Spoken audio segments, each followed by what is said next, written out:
मैं अहमद अबूबकर हूँ। आप मेरा सोशल मीडिया के ऊपर फेसबुक और यूट्यूब पेज देख रहे हैं। नाजरीन, तीन चार चीज़ें हैं आपके साथ डिस्कस करने के लिए। सबसे बड़ा तो यह कि कल जो कप्तान ने खिताब किया है, उसने कम अज़ कम उन लोगों के जो अरमान हैं उनके ऊपर तो उनको तो पानी में बहा दिया है। जो कल लोग समझ रहे थे कि कल कोई कप्तान अपने खिताब में सिविल मिलिट्री ताल्लुकात को लेकर कोई ऐसा बम फोड़ेंगे जिसके नतीजे में शहबाज गिल के बाद जो बड़ा शिकार होगा वो तहरीक इंसाफ के चेयरमैन इमरान खान होंगे। बज़ाहिर वो इसमें नाकाम हुए, लेकिन इस नाकामी के पीछे असल वजूहात क्या हैं और वो कौन से जहन हैं जिन्होंने खान साहब को बर वक्त मुदाखलत करके तो उनका खिताब जो है उसके जो मंदरियात थे वो उन्होंने खान साहब को उस पर कायल किया। हम इस पर थोड़ा सा जायजा लेंगे। इसके बाद अगला प्लान क्या है। पाकिस्तान में जो ताकतवर लोग हैं, इस तरह की सियासी जमातों को जब वो अपने नैरेटिव और बयानिया को लेकर जब वो मुजाहिमत करती हैं और डट जाती हैं तो लामुहाला तौर पर एक प्लान किया जाता है कि इस पार्टी के अंदर नए गद्दारों को तलाश किया जाए, कोई नई पैट्रियट बनाई जाए, कोई नई किंग्स लीग बनाई जाए। और उसके बाद फिर नवाज शरीफ की वापसी का प्लान भी है। वो पाकिस्तान में वापस आकर किस शहर में उतर रहे हैं और कौन सा घर या कौन सी जगह होगी जिसमें उनको सब जेल करार देकर उसमें रख लिया जाएगा। लेकिन इससे सबसे बढ़कर शहबाज गिल साहब की जो गिरफ्तारी है, उसकी जो तफसीलात हैं कि आज तहरीक इंसाफ की सियासी जमात के लोग जो हैं, उनकी जो क़यादत है, उनके जो कारकुनान हैं, वो पिछले 48 घंटों से उन्हें मिलने नहीं गए। इसकी क्या वजूहत हैं? और आज जमानत ना मिलने की वजह से उनके ड्राइवर की जो बेगम साहिबा हैं, वो और उनकी जो साहबजादी हैं 10 माह की, वो आज अदालत में होंगी। तो ये जो एक ब्रुटैलिटी है, ये जो एक सफाक अमल है इस्लामाबाद पुलिस का, ये नेक्स्ट लेवल का है। हम इसका भी जायजा लेंगे और अरबाब इख्तियार को थोड़ा सा शर्मिंदा करने की कोशिश करेंगे। तो नाजरीन, जो कल खान साहब का खिताब था उसमें एक बड़े लोग तवक्को रखे हुए थे कि वो पाकिस्तानी इस्टेब्लिशमेंट पे बरस उठेंगे, लेकिन ऐसा नहीं हुआ। मेरी इतलात यह है कि तहरीक इंसाफ की जो सीनियर क़यादत है उनके साथ खान साहब की मुशावरत हुई थी और ये तय पाया था कि हमने दोबारा इस चीज़ का इयादा करना है कि पाकिस्तानी इस्टेब्लिशमेंट और खुसूसन अफवाज पाकिस्तान के अफसरान और जवान, उनके उनके साथ कितनी जो जो एक मोहब्बत है और जो कितनी एक लव और अफेक्शन है और जो एक कदर मंजिलत है उनकी तहरीक इंसाफ के दिल में, उनके कायद के दिल में, वो पहले से भी बढ़कर है और इस चीज़ का इयादा किया गया। वगरना तजिया नगारों की और उनके सियासी मुखालिफिन की निगाह इस बात पर थी कि कल वो स्टैब्लिश उनके ऊपर तनकीद करेंगे और वो जो एक सेम पेज था उनका, उसमें कोई ऐसी बात निकालेंगे जिससे अफवाज पाकिस्तान या जो टॉप के जो लोग हैं, कम अज़ कम वो उस पर इस कदर गुस्सा खाएंगे कि कल अगली गिरफ्तारी जो है वो शायद खान साहब की होगी या उनकी जो मेन स्ट्रीम क़यादत के लोग हैं शायद उनकी होगी। तो बज़ाहिर ये वार नाकाम गया है। कल का जो खान साहब का खिताब था उसमें वाज़े तौर पर था, उन्होंने इस्टेब्लिशमेंट के साथ अपने गुजरे हुए जो उनकी एक आपस में इंटीमेसी थी या जो एक उनका आपस में ताल्लुक था और एक अंडरस्टैंडिंग थी, उसको ज़ेर बहस लाए। लेकिन शहबाज गिल की गुफ्तगू के साथ अमलन कल उन्होंने अपने आप को खड़ा किया है। लेकिन उन्होंने इस्टेब्लिशमेंट के ऊपर जो एक तनकीद करनी थी या जो उसको एक मुज़ाहिमत को नेक्स्ट लेवल पे लेके जाना था, शायद खान साहब अभी समझते हैं कि वो लम्हा अभी नहीं आया। सबसे बढ़कर अब ये है कि तहरीक इंसाफ के अंदर प्लान किया जा रहा है कि यहीं से फिर कोई पैट्रियट निकाली जाए या एक कोई किंग्स लीग अब बनाई जाए। क्योंकि इमरान खान साहब जो हैं, शायद इस मुजाहिमत के रास्ते में चलते हुए शायद अब वो नाअहल हो जाएं। अगर वो पार्लिमानी सियासत ना कर पाए, अगर वो पार्टी के चेयरमैन नहीं रह सकते,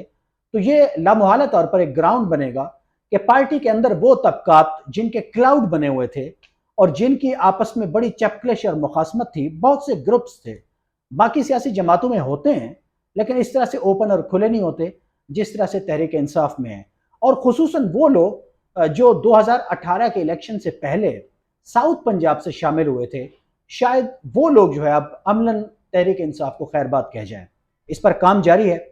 और जो मखदूम खुसरो बख्तियार हैं वो ज़ाहिर है इसके सुर्खेल हैं और पहला खुरा भी उनकी तरफ जा रहा है। क्योंकि शाह महमूद कुरैशी साहब पर जो काम किया गया था वो तो बात नहीं बनी और वो बात मंजर आम पर भी आ गई और वो तहरीक इंसाफ में इमरान खान के बाद असद उमर और शाह महमूद कुरैशी साहब, दो ऐसे नाम हैं जो शायद कल को इस पार्टी को बज़ाहिर फेस होंगे और इस पार्टी को चलाएंगे। और मेरे पास ज़राए के मुताबिक इत्तलात भी यही हैं कि मखदूम खुसरो बख्तियार साहब जो हैं وہ اس سارے پروسیس کو لیڈ کریں گے، یا ساؤتھ پنجاب سے کچھ اور نام بھی ہو سکتے ہیں۔ لیکن اس سب میں اب ایک چیز بڑی واضح اور کھل کر سامنے آتی جا رہی ہے کہ اب میاں نواز شریف صاحب کی جو واپسی ہے وہ اب کچھ دنوں کی بات ہے۔ تو میرے پاس اطلاعات یہ ہیں کہ وہ اسلام آباد میں لینڈ کریں گے، اسلام آباد میں ہی کسی جگہ انہیں رکھا جائے گا، اور اسے ایک ہاؤس اریسٹ یا اسے آپ سب جیل کہہ لیں، ان کی رہائش کو وہ قرار دے دیا جائے گا۔ ظاہر ہے وہ مری نہیں جا سکیں گے، جہاں پر جانے کا ان کو بڑا شوق ہوتا ہے، وہ پنجاب کی جو حکومت ہے اس کی جورسڈکشن ہے، تو وہاں پر تو یہ کھیل نہیں کھیلا جا سکے گا، لیکن وہ اسلام آباد میں آئیں گے، اور اس کے بعد پاکستان کے پارلیمنٹ سے ایسی قانون سازی کرائی جائے گی جس کے نتیجے میں ان کی جو تاحیات نہلی ہے وہ ختم ہو جائے گی، اور وہ آزادانہ پھر پاکستانی سیاست میں سرگرم عمل ہوں گے، اور پاکستان کی عدالتیں لازمی طور پر انہیں ایک ایسا ریلیف دیتی ہوئی محسوس ہوں گی جو اب دنوں کی بات ہوگی۔ آپ سے آخری بات کرنی ہے، وہ شہباز گل صاحب کی گرفتاری کو لے کر ہے۔ شہباز گل نے بہت سخت باتیں کی ہیں، کوئی بھی بندہ ان کے ساتھ نہیں کھڑا ہوا، لیکن اس طرح کی جو گفتگو ہے وہ پاکستان کی سیاسی میدان میں، پاکستان کے پولیٹیکل نیریٹو میں اس کی بنیاد میاں نواز شریف صاحب نے رکھی ہے پچھلے کچھ سالوں میں۔ ان کی صاحبزادی کے سامنے نعرے لگائے جاتے رہے، فضل الرحمان صاحب گفتگو کرتے رہے جرنیلوں کو، زرداری صاحب کی گفتگو بھی اب ہمارے سامنے ہے، وہ بھی اینٹ سے اینٹ بجاتے رہے ہیں، اور ایاز صادق صاحب کی گفتگو بھی ہمارے سامنے ہے۔ انہوں نے تو سٹنگ آرمی چیف کو کہا تھا کہ وہ پسینے میں شرابور تھے جب ابھینندن کا معاملہ تھا۔ بہرحال لیکن شہباز گل صاحب کا ایک اور پہلو بھی ہے گرفتاری کا، کہ ان کو ملنے کے لیے اس طرح سے پارٹی کی قیادت اور کارکنان بھی ان کے پیچھے نہیں کھڑے ہوئے۔ اس کی کیا وجوہات ہیں؟ ظاہر ہے اس میں پی ٹی آئی کے اندر جو ایک بیوروکریٹک سٹائل ہے ان کی قیادت کا، وہ بھی اس کا ذمہ داری ہے اس کی، اور شہباز گل صاحب کا جو اپنا لب و لہجہ اور جو پارٹی کے اندر جس طرح سے وہ ایک پیرا ٹروپر تھے، اس کا بھی ظاہر ایک عمل دخل ہے۔ ان کا کوئی ہلکا تو نہیں ہے، وہ کوئی پولیٹیشین تو نہیں ہے، یہ تو ایک فطری سی بات ہے۔ لیکن آزمائش کی اس گھڑی میں بہرحال تحریک انصاف کے کارکنوں کو اور ان کی قیادت کو ان کے پیچھے کھڑے ہونا چاہیے تھا۔ لیکن اس سب سے بڑھ کر جو ایک خطرناک زاویہ ہے اس مقدمے کا، اسلام آباد پولیس نے ان کے ڈرائیور کے گھر پہ چھاپا مارا ہے، تو یہ ایک بدترین فسطائیت ہے۔ پولیس نے اپنا موقف دیا ہے کہ ہمارے پاس ثبوت ہیں، انہوں نے کار سرکار میں مزاحمت کی ہے، لیکن کوئی نہتی خاتون جو اس ڈرائیور کی بیگم ہے، اور ان کی پھر چھوٹی بچی جس کو گھر میں چھوڑ کر ان کی وائف کو جس طرح سے وہ لے آئے ہیں، آج عدالت میں پیش کیا ہے، اور میں تو صدقے جاؤں ایسے انصاف کے نظام کے کہ آج مجسٹریٹ صاحب نے ان کی ضمانت بھی نہیں لی، اور وہ جو چھوٹی بچی ہے جب اس کو عدالت میں آج لایا گیا، جس طرح سے اس کی چیخ و پکار تھی تو وہ دہلا دینے والے مناظر تھے۔ ایک چھوٹی بچی، شیرخوار بچی 10 ماہ کی، اس کی چیخیں تھیں، اور اس وقت اسلام آباد کی جو پولیس تھی، جو ہم نے دیکھا جس طرح سے وہ اس کی والدہ سے اسے ملنے میں رکاوٹ بنی ہوئی تھی، تو یہ بہت انہیومن تھا، بڑا غیر انسانی تھا، بڑی فسطائیت اور بڑی سفاکیت تھی یہ۔ بہرحال یہ ایسا ہوتا ہے، پاکستان کی جو پولیس ہے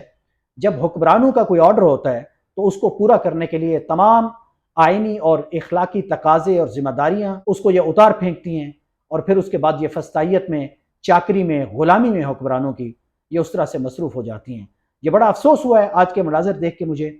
اور میں آج توقع کرتا رہا کم از کم ذرائع ابلاغ کے وہ جو لوگ ہیں جو سرخیل ہیں، جو آزادی اظہار کی بات کرتے ہیں،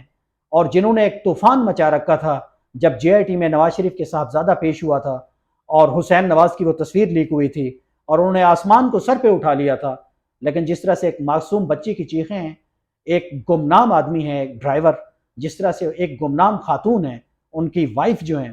وہ ہمارے لیے میٹر نہیں کرتی، ہمارے سماج کے لیے، ہمارے بڑے اوپینین میکرز کے لیے، ہمارے سیاستدانوں اور ہمارے سب سے بڑھ کر نظام انصاف کے لیے۔ تو مجھے بہت افسوس ہوا، ایک ایسا معاشرہ جس میں کئی قوانین ہوں، امراء کے بچوں کے لیے اور ہوں، نواز شریف کے بچوں کے لیے اور ہوں،